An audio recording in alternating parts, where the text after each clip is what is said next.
Ang pamumuhay malapit sa iyong mga anak sa katandaan ang landas tungo sa tunay na kaligayahan. O ito ba ay sa katunayan humahantong sa mas malaking pagdurusa? Maraming tao ang naniniwala na habang sila ay tumatanda, ang pinakamahusay na paraan ng pagkilos ay ang manirahan malapit sa kanilang mga anak upang alagaan at mapalibutan ng pamilya. Ngunit ito ba ang laging tamang pagpipilian? Ang mga turo ng Zen at Budismo ay nagmumungkahi ng kabaligtaran. Sinabi ni Gautama Buddha na ang pagkakaugnay ay humahantong sa pagdurusa. Sa lente ng isang kwentong Zen na naglalahad ng mas malalalim na mga layer, makikita kung bakit ang pamumuhay malapit sa iyong mga anak sa katandaan ay maaaring maging pinakamalaking pagkakamali sa iyong buhay. Isa ang pagnanais ng pagiging malapit.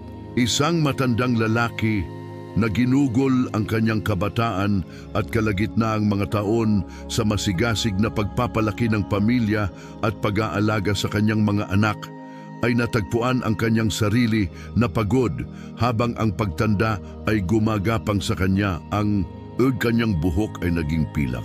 Ang kanyang katawan ay tila naninigas. Ang dating walang katapusang sigla na kanyang naranasan ay nawala na. Ngayon, ang kanyang sariling mga anak at ang mga taon ng kanyang kabataan ay tila lumipas na. Nawawala na rin ang kanyang memorya at ang kanyang sariling mga taon ay dumaan na. Ang kanyang pamilya ay lumilipat sa malalayong lugar upang ituloy ang kanilang mga karera at mga pangarap. Natagpuan ng lalaki ang kanyang sarili na nag-iisa sa isang tahimik na bahay, isang bahay na minsan ay puno ng tawanan, mga pagtatalo at ang pang-araw-araw na ugong ng buhay pampamilya. Nagsimula niyang maramdaman ang kahungkagan ng katandaan na unti-unting gumagapang sa kanyang kaluluwa. Naisip niya sa kanyang sarili, marahil ay oras na para manirahan malapit sa aking mga anak. Aalagaan nila ako at hindi ko na mararamdaman ang labis na kalungkutan. Sa kanilang pagtanda, ang mga magulang ay umaasa na hindi na sila mag-iisa. Kaya't ibinenta niya ang kanyang mga ari-arian at lumipat sa isang lugar na hindi kalayuan sa isa sa kanyang mga anak. Noong una, parang isang panaginip ang nangyari sa kanya, malugod siyang tinanggap.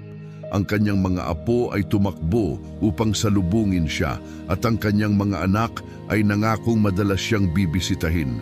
Nadama niya na ang desisyong ito ay naglalapit sa kanya sa pag-ibig at init na matagal na niyang nawala. Ngunit hindi niya alam na ang mismong desisyong ito ang malapit ng sumira sa kapayapaang kanyang hinahangad. Sa unang 2 buwan, puno ng kagalakan ang kanyang mga araw. Sa katapusan ng linggo, ang kanyang mga apo ay nagtatawanan at nakikipaglaro sa kanya. Naramdaman niya na ang kanyang pagtanda ay magiging mapayapa at kontento na. Ngunit dahan-dahan, ang mga banayad na pagbabago ay nagsimulang mangyari, mga pagbabagong hindi niya agad napansin. Noong una, ang mga pagbisita ng kanyang mga anak ay naging mas madalang. Ang kanyang mga tawag sa kanila ay madalas na sinasagot ng mga tugon tulad ng, "Ako ay abala, darating ako mamaya."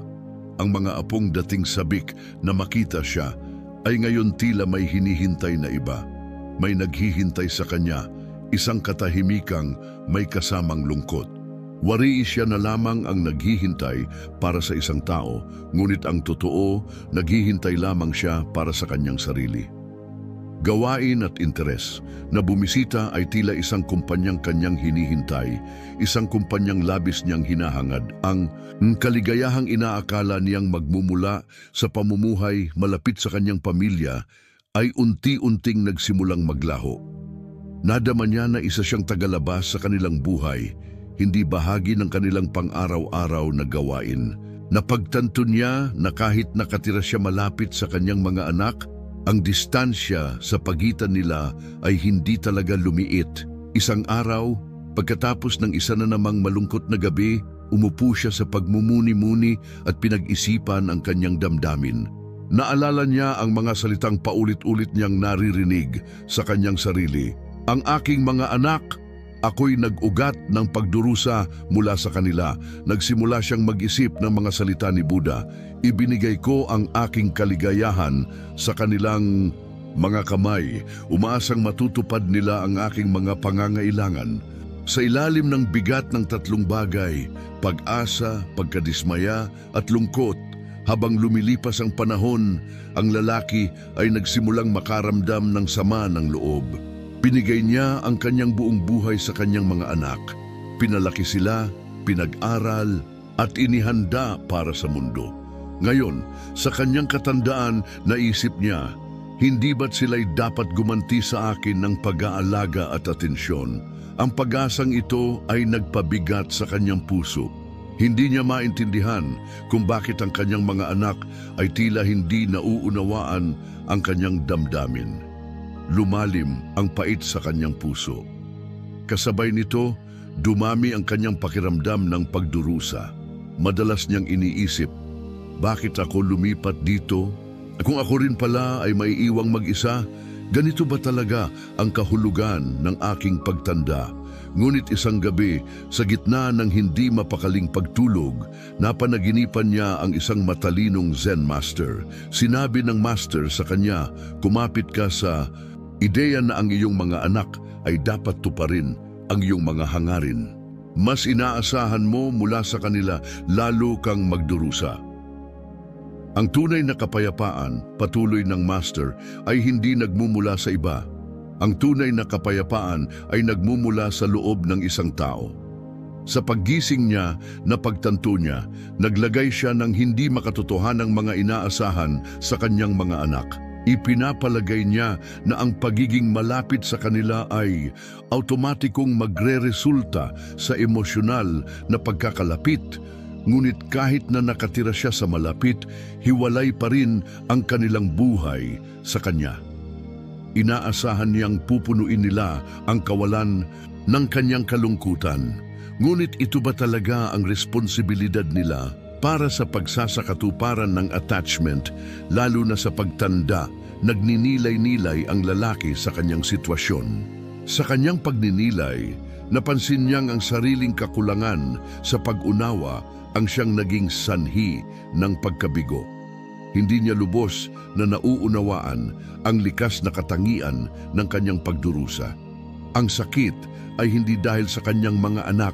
Ang tunay na sakit ay mula sa kanyang sariling attachment, ang kanyang paniniwala na may utang sa kanya ang kanyang mga anak. Sa kanyang puso, inilagay niya ang sariling kaligayahan sa mga kamay ng iba, nakalimutan ang mga turo ng detachment na minsan ay alam niya, lubos niyang pinaniwalaan na ang pamumuhay malapit sa kanila ay magdudulot ng katuparan. Ngunit ang katotohanan, lalo lamang nitong pinalalim ang kanyang pananabik para sa koneksyon at mas pinatindi ang kanyang pakiramdam ng paghihiwalay tuwing ang koneksyong iyon ay hindi natutugunan ayon sa kanyang inaasahan. Lahat ng bagay ay pansamantala. Naalala niya ang mga salita ni Buddha. Ang pagdurusa ay nagmumula sa attachment. Ang lahat ng inaasahan ay may kakambal na sakit. At dito niya rin napagtanto, hiniram niya ang kanyang mga anak. Hindi niya sila dapat angkinin. Sila ay may sarili nilang buhay, sarili nilang pamilya at sarili nilang landas. Sa pagkapit niya sa ideya na dapat silang bumalik sa kanya, sinusubukan niyang kontrolin ang isang bagay na hindi niya kontrolado. Nagsimula siyang makakita ng isa pangpanganib sa kanyang sitwasyon. Sa paglipat niya malapit sa kanyang mga anak, hindi sinasadya, umaasa pala siya sa kanila upang bigyang laman ang kanyang sariling buhay. At ngayon, natagpuan niya ang kanyang sarili na naghihintay para sa kanila. Naghihintay na sila ang magbigay ng kaginhawaan, ngunit sa proseso, nawala niya ang kanyang sariling kaligayahan para sa kanyang sarili. Pinahintulutan niya ang kanyang sarili na maging emosyonal na umaasa sa kanilang presensya. At nang hindi nila naibigay ang uri ng pagsasama na hinahangad niya, Nadaman niya na siya'y inabandona. Naalala niya ang isang kwento, isang turo mula sa isang Buddhist monghe noong unang panahon. Isinalaysay nito ang kwento ng isang lalaki na may bit-bit na mabigat na sako ng butil habang naglalakbay mula sa isang nayon patungo sa isa pa. Ang pasanin ay nagpapabigat sa kanya at siya'y reklamo ng reklamo. Mapait sa kanyang paglalakad. Napakahirap, wika niya. Ngunit may nag-alok na buhatin ang kanyang pasan, tumanggi siya. At doon sinabi ng monghe, hanggat ayaw mong pakawalan ang pasanin mo, hinding-hindi mo mabubuo ang lakas na tumindig at lumakad ng mag-isa. Napagtanto ng matandang lalaki na ang kanyang katandaan ay isa ring pasanin.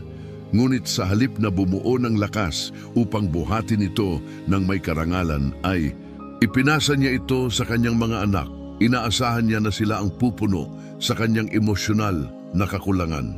Ngunit sa paggawa nito, pinahina niya ang sarili niyang kakayahang makahanap ng kapayapaan.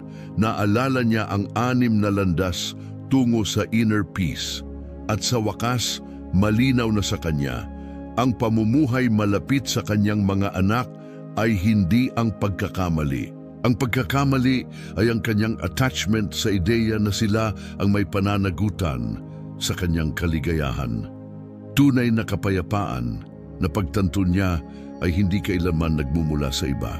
Ang kapayapaan ay nagsisimula, umiiral at nagtatapos sa loob. Naalala niya ang turo ng Budismo.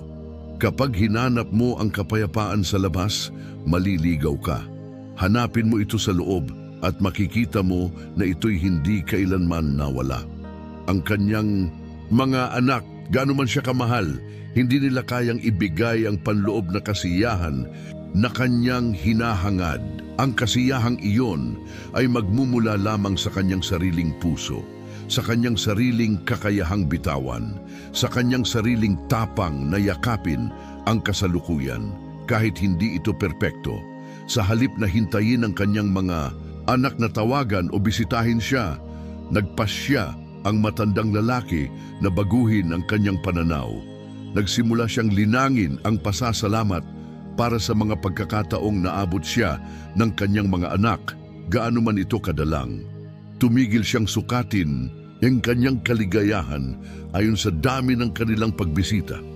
Sa halip, tumuon siya sa mga simpleng biyaya ng bawat araw, ang tunog ng mga ibon tuwing umaga, ang init ng araw sa kanyang balat, ang tahimik na sandali ng pagmumuni-muni. Ang mga ito ang nagdala sa kanya ng 7 kalayaan sa kanyang sarili. At sa patuloy niyang paglalakbay ng pagninilay, nadaman niya sa kauna-unahang pagkakataon ang isang malalim na uri ng kalayaan, ang kalayaan mula sa attachment, kalayaan mula sa paghihintay, kalayaan mula sa sakit ng mga inaasahan, at sa pagpapalaya niya sa kanyang mga anak mula sa di nila inaalam na pananagutang emosyonal. Pinalaya rin niya ang sarili niya.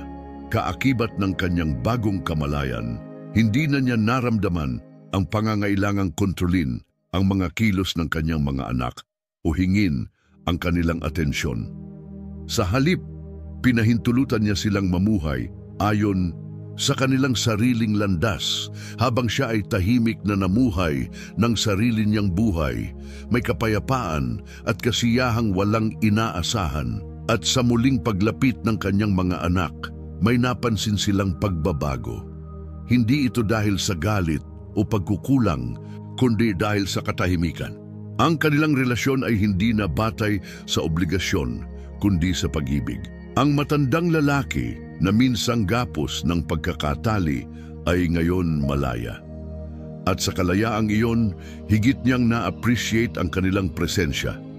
Dahil hindi na siya umaasa rito para sa kanyang kaligayahan. Ito ang 8 aral, ang aral ng impermanence. Ang paglalakbay ng lalaki ay nagbalik sa kanya sa isa sa mga pinakapayak ngunit pinakamalalim na turo ng Budismo.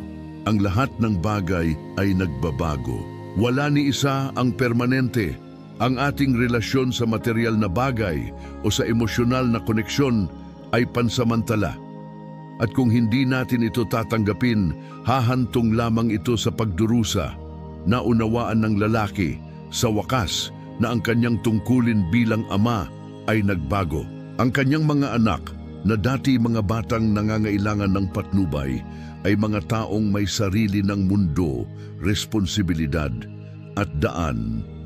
Sa pagtanggap sa impermanence, natagpuan niya ang kalayaan, kapayapaan, sapagkat ang pagnanais na manatiling pareho ang lahat ay pinagmumulan ng sakit, ngunit ang pagtanggap sa pagbabago ay daan sa tunay na ginhawa. Tulad ng itinuro ni Gautama Buddha, ang lahat ng pinagsama-samang mga bagay ay hindi permanente. Magsikap ng may kamalayan. Ang lalaki nagmuni-muni sa turo na ito at nakita niya ang sarili sa loob nito. Ang relasyon nila ng kanyang mga anak ay isa ring pinagsama-samang bagay, binuo mula sa mga tao ng damdamin, alaala at pagbabago. Ang mga damdaming iyon ay hindi kailanman mawawala, ngunit hindi na sila tulad ng dati. Hindi na niya kailangang umasa sa kanila. At sila rin ay nakatayo na sa sariling paa at doon sa katahimikan ng kanyang pag-iisa, sa gitna ng kanyang pagtanggap, sa liwanag ng kanyang pagmumuni-muni, niyakap ng matandang lalaki ang karunungan ng impermanence at sa wakas, binitawan niya ang mga kalakip na nagpabigat sa kanya. Natuklasan niya ang isang bagong uri ng kagalakan na nagmula sa solitude. Napagtanto niyang hindi katulad ng kalungkutan. Ang kalungkutan ay ang pananabik para sa kasama at pagpapatunay, samantalang ang pag-iisa ay ang kasiyahang nagmula sa sarili niyang katahimikan. Pag-inom ng tsaa sa umaga, pag-aalaga sa isang maliit na hardin o pagupo sa pagmumuni-muni, hindi na niya hinintay na punuin ng kanyang mga anak ang kanyang mga araw. Sa halip, pinupuno niya ang mga ito ng sarili niyang simpleng kasiyahan at espiritual na pagsasanay. Ang oras na ginugol niya kasama ang kanyang mga anak ay naging isang karagdagang kagalakan, sa halip na isang pangangailangan para sa kanyang kaligayahan. Ang maliit na kababalaghan sa pang-araw-araw na buhay, ang kanyang kagalakan ay hindi na nakadepende sa panlabas na mga pangyayari, kundi sa kanyang panloob na kalagayan ng pagiging. Ang karunungan ng hindi pagkakabit ay nagsimulang magbukas sa kanyang isipan, habang ang matandang lalaki ay patuloy na nagninilay-nilay sa kanyang paglalakbay. Mas naunawaan niya ang sistema ng di pagkakabit. Itinuturo ng Budismo na ang attachment sa mga tao, mga bagay o mga kinalabasan ay hindi maiiwasang humahantong sa pagdurusa, dahil ang mga bagay na ito ay hindi maiiwasang mawala sa mundong ito. Nakita niya ngayon na ang kanyang pagdurusa ay hindi nagmula sa pamumuhay malapit sa kanyang mga anak, ngunit mula sa kanyang kalakip, sa ideya na sila ay may utang sa kanya ng kanilang oras ng atensyon at pangangalaga. Kapag ang mga inaasahan na iyon ay hindi natugunan, siya ay nasaktan at inabandona. Ngunit sa katotohanan, hindi siya pinabayaan ng kanyang mga anak. Nabubuhay lamang sila sa kanilang mga pangangailangan. Ang kanyang pagdurusa ay nagmula sa kanyang sariling pagkapit sa mga tungkulin at hindi kayang bitawan ang mga iyon. Pinalaya niya ang kanyang sarili mula sa emosyonal na kaguluhan na sumasalot sa kanya.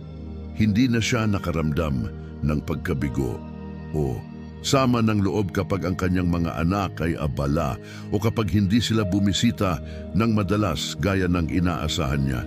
Sa halip, tinanggap niya ang bawat sandali na dumarating nang hindi naghahangad ng higit pa o hindi natatakot.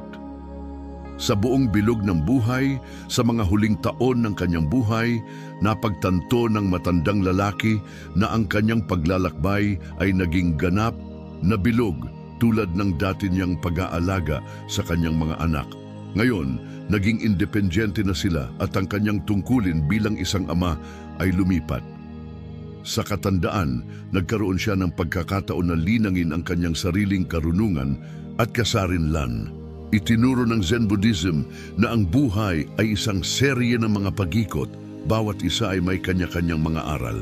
Ang siklo ng tao bilang isang magulang ay dumating sa natural na katapusan at isang bagong siklo ng personal na paglaki at kapayapaan sa loob ay nagsimula na. Hindi na siya natukoy ng kanyang mga tungkulin, na hindi na siya natukoy ng kanyang pagiging ama. Hindi na niya natukoy ang kanyang mga tungkulin bilang isang magulang. Siya ay isang tao lamang na tinatahak ang landas ng buhay na may grasya at pagtanggap. Sa pamana ng kapayapaan, habang ang matandang lalaki ay malapit ng matapos ang kanyang buhay, nadama niya ang isang malalim na pakiramdam ng kapayapaan.